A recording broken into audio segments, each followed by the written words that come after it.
Reforged Studio. You've got Rick here, and this week we've got part 3 of our Warlord Titan unboxing series. I know the last couple weren't the most popular videos in the world, but they were a little bit boring. It was the head and it was the shoulders. This week we're moving up to something a little bit cooler in terms of the weapon arms. As you can see, the box is significantly bigger and promises a lot more actual model to explore. Now, in terms of loadout for this Titan, I've gone for something that I think is a little bit cooler and more aesthetically pleasing than just the most optimum build for the Titan. Of course, everyone's different, but I'm going for something that I just think is a little bit on the looks cool rather than is going to stomp people on the battlefield. So I've gone for the Quake Cannon for the first weapon. I think this just looks fantastic. It's a giant cannon that spews out huge projectiles, massive explosions on the battlefield. So let's get into the box and see what kit and equipment we've got in this. So first of all, I'm just going to get everything out of here, get it all out of the box, get all the little pieces. As you can see, they all look quite okay just at a glance. Here's the big parts, and as you can see straight away, there aren't many bits to this. There are not many pieces to this particular weapon. It's quite a heavy bag. It's a couple of big chunks of resin and a few little fiddly bits, but that is about it. So I'm going to deal straight away with the big parts. Get them all out of the bag here. Straight away you can see there's maybe 5-6 pieces in this bag. And let's start with the main pieces. That's all laid out. You can see nothing looks massively awry at this point. That of course might change. So this is the barrel. It looks quite stubby. It is hefty. There's not a lot of a problem with this. As you can see, there's a bit of a cast line up the middle there. In terms of other casting issues, there aren't many problems. That's a fairly tame and faint casting line. I've had much worse. I have had better, I'll be honest, but I have had a lot worse. I don't think it'll take much dealing with. A little bit of a scrape and some fine sandpaper, and we should be able to get that off with absolutely no problems whatsoever. As you can see, the nail is just about catching on the edge of it there, but that won't be a problem whatsoever, and that'll be on the downside of the weapon, so even if we don't fix it 100%, we won't see too much of it. Then we're on to the basing, or the housing of this weapon. As you can see, it looks a little bit skew-iffy at this angle. I'm not sure if that's a design, or if there's actually a kind of slight bend in this piece. It is quite a large piece of solid resin, as you can probably see between my hands there. If there is a slight bend to this, I'm either going to have to deal with it, or I'm going to have to look at ways outside of just a little bit of hot water to try and get this back into some sort of shape. But we'll have to see what it looks like once we dry fit all the pieces. As you can see on the underside there was a slight cast line.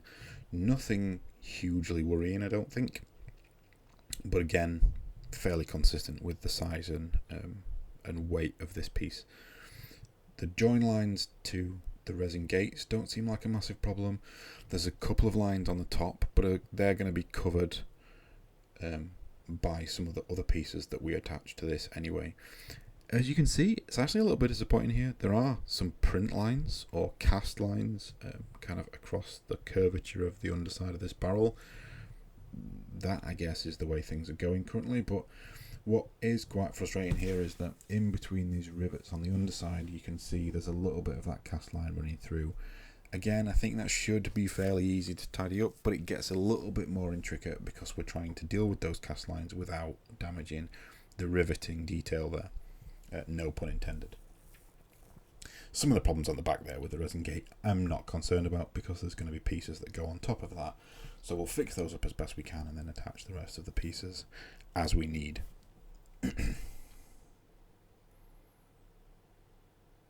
Overall, this piece is quite heavy. I think there's a slight bend to it. I think it'll all fit together quite well, but as you can see straight away there, just these two fairly small pieces create such an intimidating looking weapon that it's going to sit on the arm of this Warlord, ready to blast things across the table.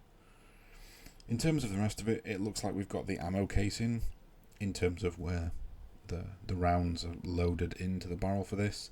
You can see there with that curve, there's a piece of flash that is part of the casting process. You can almost see the light coming through it. That piece there is not supposed to be there, so we'll just have to take that off as and when we can. It won't be a problem. The little bar will cut out, and the flimsy sort of see-through piece will come off quite easily. We'll just need to use a fine, sharp knife to cut through that piece and sort of make sure we file it down with no real problems. Moving on to the next part, you can see this is the top end of the ammo casing. There's a few recesses there. There doesn't look to be any resin lines or cast lines, just a little bit of shaving down where the resin gates are going to come off, but no problems whatsoever really. And then this is the shield, the outside of the weapon. Straight away, the first thing you notice about this is not only that it's greasy to the touch, but you can see those print lines, those cast lines on the curvature of this armor plate. I don't think that'll be a problem. I think we can get rid of that fairly simply with a little bit of fine sanding just to take that down, and once we've prepared it with primer and a few layers of paint, I think that'll just sort of fade away and there won't be any real problems. Some of the resin gate attachments to this do kind of worry me a little bit. I'll have to be a little bit more careful with these than I would be with some of the chunkier pieces, because we don't want to damage the edge of that armor plating, which will require quite a little bit of fine kind of fixing or trying to glue really, really small pieces of resin back onto the edges. Overall, the main thing that really strikes you about this is the greasy texture. So then we're going to look at some of the smaller pieces. As you can see, the smaller pieces there are, but there aren't many with this piece. So this is the main attachment between the gun and the arm of the Titan itself.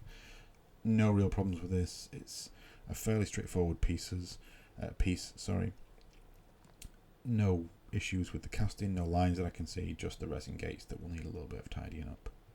This piece you can see straight off the bat. This is the underside of the barrel. Straight away you notice this is bent, this is misshapen. This is a fairly small piece. This should be really easy to correct and fix. Just need some hot water or a hairdryer, a heat source, a heat gun, something like that, and that'll straighten out really well. No problems whatsoever.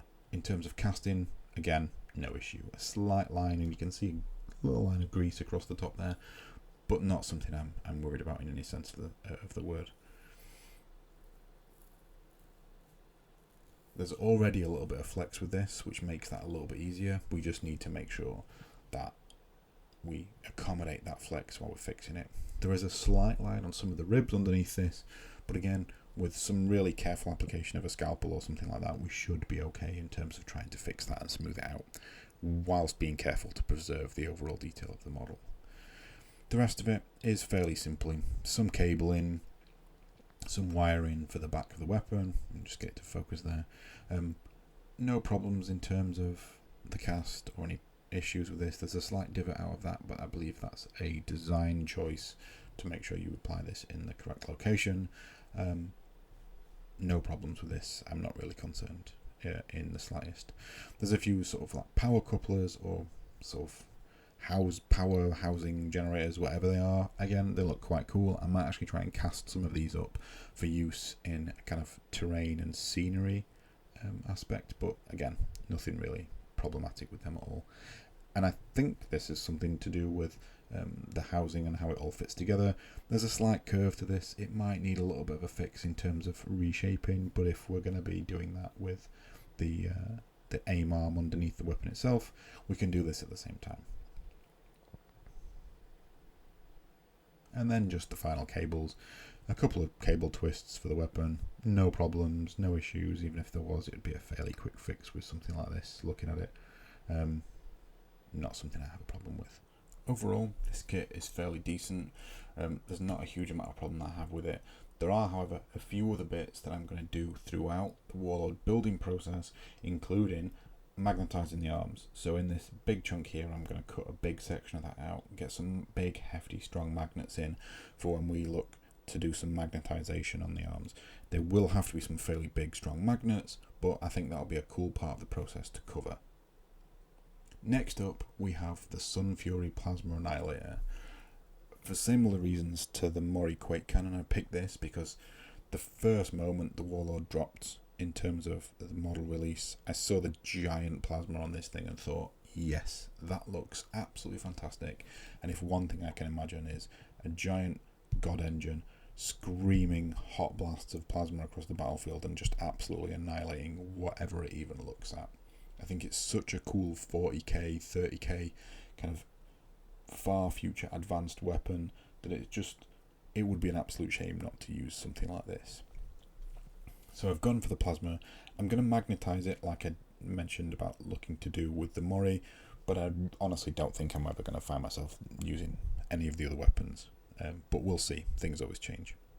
Being a hobby butterfly and all those sorts of things. So we're going to get this out of the packaging. First thing we notice is that there's a fair few more parts to this compared to the Quake cannon. There are a lot more smaller pieces, a lot more bigger pieces, but if you can see straight away there, the barrel is split into numerous parts on this. It's not two big chunks of resin. That, I think, can lead to some problems. I've heard from other people that with the plasma you can end up with some warping, you can end up with a few issues with the kind of the containment tanks for the plasma on the barrels, the sort of rib section. So we'll see. We'll get it all out the bag and we'll sort of see where we stand. So straight away, 2 big chunks at the back, 4 chunks for the barrel, and this is sort of the main aspect of the weapon. Straight away, we're going to start with the body. This is quite an awkward piece, but also a big chunk of resin. The first thing that jumps out at us here is there's quite a lot of flash.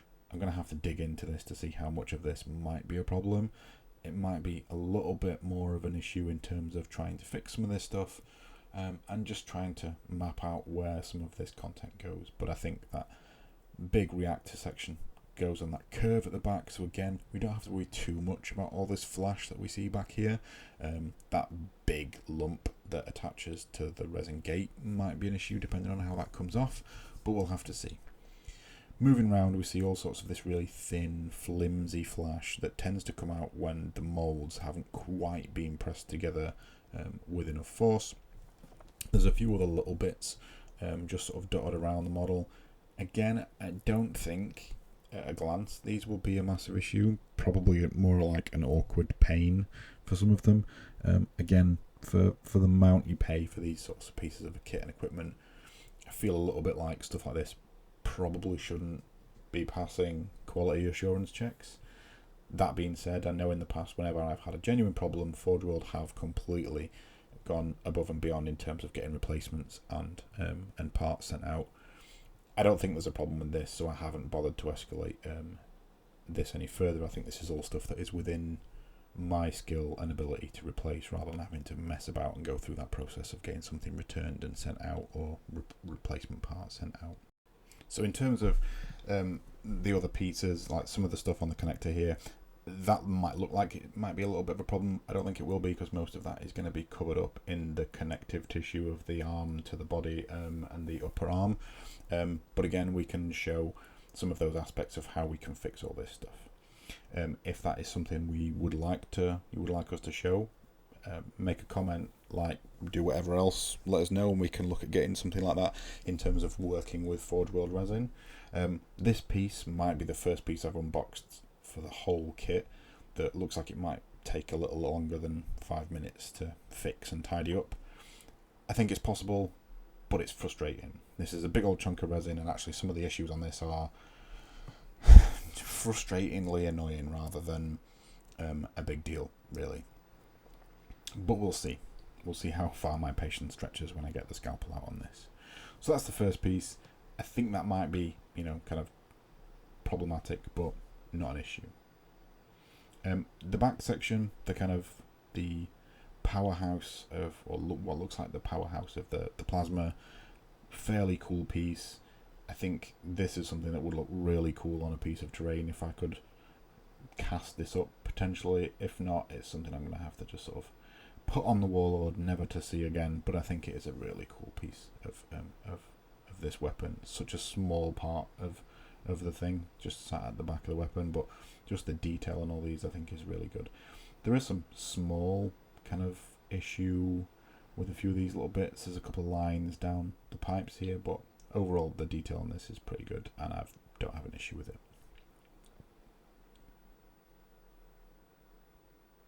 So onto the barrel itself, there's a couple of parts that stood out to me. This central piece is one of them. As you can see, there is a slight curve to this. This is a little bit chunkier than some of the other pieces I've seen with curves in at this stage. I might be able to fix this with a heat gun, but as you can see down that curve is ever so slight and it's going to stand out once all the pieces are on it. We don't want that. So this might have to undergo a little bit of heavier treatment in terms of straightening this out. But again, that is something that I'm happy to do a video on, how we can use techniques outside of those immediate quick fixes like hair dryers, heat guns or hot water to get these things straightened out so they are a little bit more perfect. Again, this is not within the boundary of being problematic in terms of talking to Forgeworld about parts. This is a fairly easy fix if you know what you're doing and have the confidence to do it, which is something we can walk through and talk through at a later stage if people are interested. I'll throw that down there. Other than the curve, the stuff on this looks fine. There are no major issues. There's a couple of parts at the back end, as you can see, in terms of the resin gate, but other than that, the curve is the only thing that stands out. In terms of the other parts of the barrel, there looks to be no issues with these whatsoever. They're all fairly consistent. There's no issues in terms of curvature that I can see with these. These are just going to sort of clip off the back end. As you can see there might be a slight curve which we can fix with a little bit of heat rather than anything else in particular, sorry, but this should just go on nice and easy, nice and smooth. All four of these are relatively similar, again just dependent on placement and how we fix the other parts to make sure everything's nice and clean and straight and smooth. No major issues with the ribbing on the tops of these barrels, which can sometimes be an issue with some of the Forgeworld plasma weaponry. Sometimes you get that line down the middle of all those ribs, and honestly my heart sinks when I see that, because it can be such a time-consuming faff to get those bits straightened out, smoothed out, but retain that detail underneath. And a model of this scale would just be infuriatingly time-consuming to do that with. Again, with this one, no curve, that one seems fine. And the last two from the other side of the weapon, as we can see, they fit top and bottom together on one side there. Neither of these two look to have any issues at all. So I think it's just that one piece that has a slight curve that will need fixing. Other than that, just the central part and one of those barrel components. Moving on then to the small parts of this. Again, a fairly small bag of pieces here. I think there are some more bits to come in terms of just details, but this is all stuff just to do with the housing of the weapon itself and some of that kind of technology and kind of technical bits that look like they, help power this magnificent weapon. I think some of these pieces kind of go together roughly around there. Without looking at the guide, I wouldn't have too much of an idea at this point. I haven't delved too much into that other than seeing the sheer volume of parts that go together, particularly in terms of the body, the chassis, and all the armor panels and such. And having built a couple of Titanicus Warlord Titans, I know that this one is going to be even more detailed than those, so that's something I've got to look forward to. A few of these other bits, as you can see, I'm just kind of powering through these. There's no major issues with any of them. A few cool looking pieces. Again, some of these smaller pieces that look a little bit like power conduits. I may actually do a separate video about casting some of these parts up in terms of using them in scenery and on bases. Some of our terrain pieces just for use on personal projects. I won't be selling those sorts of things once I cast them up, just for general awareness. So other than that, the majority of these parts, mostly fine. As you can see here, this is one of my personal bugbears with Forgeworld kit and equipment. We've got a cable bundle here that isn't a tight-knit cable bundle. It's a piece with what looks like it's supposed to be spacers between cables, and there's no separation of the cables. There's an element of flash or design, whatever it is. You can't necessarily see through it. I think it might be a bit of a faff to cut this all out whilst preserving the cables themselves. A little bit annoyed with that, but it is what it is. It's the detail of getting these parts out at scale. Quite a cool little piece. I think this is to do with the targeter on top of the weapon. And then the last few bits in terms of, kind of small pieces. Again, more really annoying cables with that gap between them. These look like they might be a little bit easier to clean and tidy up, but because the cables themselves are ribbed, it might not be the easiest fix. Couple of personal bugbears. Again, Not the biggest problem, but you know, a bit frustrating. And then a few of the just extra bits that tack on, fairly straightforward. Some of these pieces just straight out of the resin gate, and we've got a couple of absolute wonderful examples of smaller parts that have undergone a little bit of warpage here. Again, fairly small. These should just straighten out in a bowl of hot water or with a heat gun or something like that. There's no major problem with these, but as you can see, there's a vast difference in how straight one is versus how warped the other one is. So again, we'll just stick that in with the rest of the parts that need a little bit of work, straighten those out, and get them all fixed up. No problem whatsoever. Overall, I think in terms of some of the Forgeworld kits I've worked with in the past, this is still a really nice kit. There are, of course, some problems with this. Some of those I think are kind of slight design choices in terms of keeping the detail on the cable bundles with those bits of flash in between. Some of the other bits in terms of kind of slippage on the cast itself, as you saw from the general sort of housing of the weapon. But overall, I'm happy with this, and I think this will still be my favourite weapon to build and load on the Warlord at this point. So, thanks for joining us for part 3 of the Warlord Titan unboxing series. Stick around for some of the other pieces we have to come, and of course, if you've got any questions about this or things you'd like to see going forward, like and comment, and we'll get back to you as soon as we can, and we'll look to make whatever accommodations we can for videos in the future.